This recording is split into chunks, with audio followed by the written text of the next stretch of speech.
Good evening, everyone. My name is Marla Fernandez, and I'm coming on live to discuss some important issues. You know, when I first started campaigning, I didn't think people actually believed in the Bible anymore. But there are people who still believe in the Bible.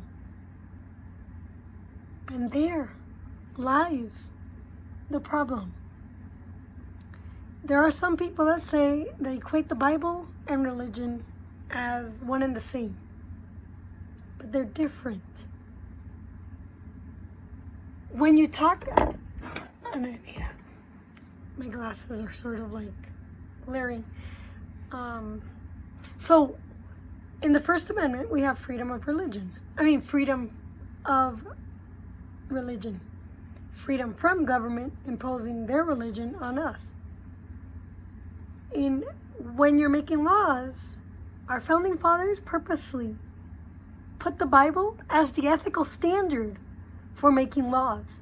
All our laws, our criminal laws, our family laws, our constitutional laws, every single law that is made used to be made with the Bible ethics. But we've all drank the humanist Kool-Aid of ethics. This humanist Kool-Aid is a secular world government. We cannot continue to live in a free society if we continue on man-made ethics. Man-made ethics will lead to tyranny and anarchy.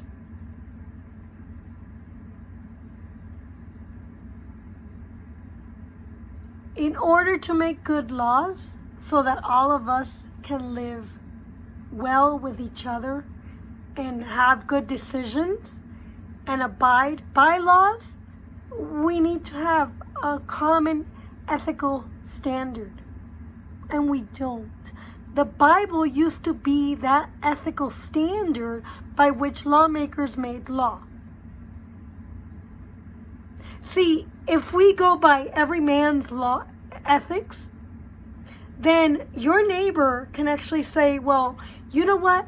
I'm free and I'm going to overstep on your freedom. Because I am free, I believe this way, and therefore I'm going to kill you. You see what I'm saying? If every man has his own ethics and we don't have a common standard, that leads to tyranny, because it leads to anarchy, because people cannot live in their own worldview and abide by each other's ethics. We need to live according to God's law so that we can live in harmony with each other. Do you know what I'm saying? I know it's hard to wrap this around, but it's the difference between freedom of and freedom from. Whose freedom are you living under?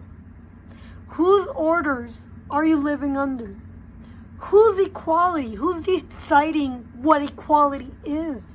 We have equal outcome and equal opportunity. Do you want, if your friend goes to college and she just parties all the time and never studies and she gets bad grades, and you study and you never even party, and you just live for your studies and you get really good grades, you have a 4.0, would you give your friend 1 point, take away 1 point from you and give it to your friend so that she can be equal to you? I don't think that's fair, is it? That's redistribution of wealth. It's not fair to you, who is studying your butt off, to give your half of your grades to a friend who hasn't even cracked open a book. Do you see what I'm saying?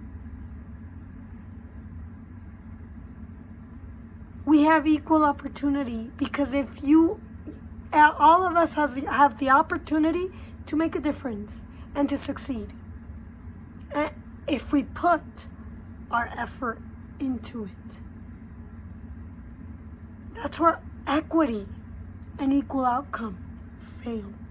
That's where freedom, that's where man-made freedom and ethics fails. Your neighbor's freedom to decide his own worldview can trump over your freedom to decide your own worldview.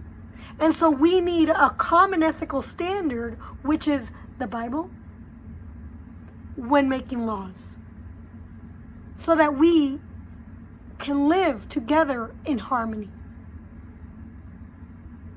It is this modern view has got to go, because America was founded on a vision, on a biblical vision for making laws.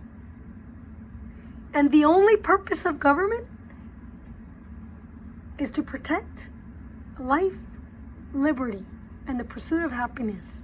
And when they're making laws, they cannot deprive any person's life, liberty, or property without due process or equal protection of the law. That's in the 14th Amendment. The First Amendment regulates the government so that they don't overstep in your freedom to speak out against the government. All of us have freedom of speech. All of us have freedom to believe the way we want. Government has no right to overstep. The Constitution regulates government. Number 2, we have the Second Amendment. Why? Because if the federal government or the national government were to become tyrannical, the state government is sovereign, has dual sovereignty with the federal government to push back, and can call its own militia and bring out every citizen, every able person with a gun to fight, or with any weapon that it has in hand to fight against the tyranny.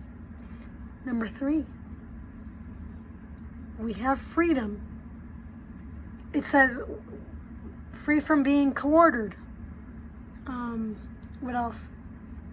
Freedom of due process, freedom to have a speedy trial. I forget all the freedoms.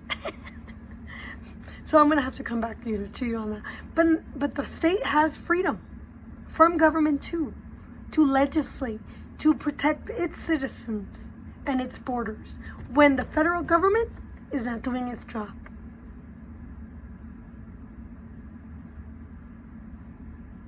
And that's what I just wanted to tell you today. So signing off. Together, with your voice, we can make a difference. So vote for Marla today, because Marla is the one that cares about your voice, your individual voice. And it needs to reactivate in our community. So help me unite around the Constitution and bring back your voice. And help me put the Constitution back in its place. We need to uphold the Constitution, and we need to have a standard by which, a biblical standard by which we can all live. It's God gives you freedom. Whether you want to or not, I'd rather have God give me freedom than government dictate what I need to be free on. So you decide this election. Do you want God to give you freedom to do whatever you want? Or do you want government to tell you what freedom you should have? Thank you very much. And signing off.